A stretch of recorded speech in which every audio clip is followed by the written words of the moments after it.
Guys, ఆత్మలు మనుషుల్నే కాకుండా వస్తువులను కూడా పొసెస్ చేస్తాయా? ఈ క్వశ్చన్ మీకుంటే ఈ స్టోరీని పూర్తిగా వినండి.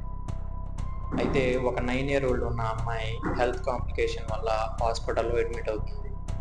అన్ఎక్స్పెక్టెడ్గా కార్డియాక్ అరెస్ట్ వల్ల తను చనిపోతుంది. తను చనిపోయినప్పుడు 3:17 AM ఆ హాస్పిటల్లో ఉన్న తన హార్ట్ మానిటర్ అనేది ఆఫ్ అవుతుంది.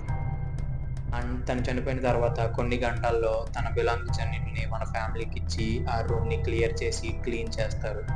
బట్ హార్ట్ మానిటర్ని మాత్రం జస్ట్ స్విచ్ ఆఫ్ చేసి ఉంచేస్తారు అంతే.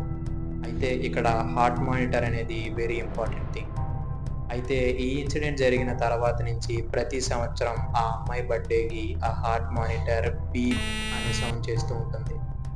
ఇది ఇలా జరుగుతున్నప్పుడు 2001లో ఆ ఇయర్ తన బర్త్డేకి ముందే ఆ హార్ట్ మానిటర్ని ఆ రూమ్లో నుంచి తీసేస్తారు. బట్ అయినా సరే అన్ఎక్స్పెక్టెడ్గా ఆ రూమ్లో ఏవో ఎకోస్ వినిపిస్తూ ఉంటాయి బీప్ సౌండ్కి బదులుగా. ఒకరోజు ఆ రూమ్లో వర్క్ చేసే నర్స్ ఆ ఎకో సౌండ్స్ని రికార్డ్ చేస్తుంది.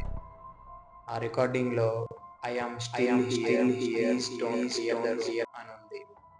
సో ఇలాంటి మరిన్ని క్రీపీ స్టోరీస్ కోసం ఛానల్ సబ్స్క్రైబ్ చేసుకోండి. Stay tuned to creepy guys.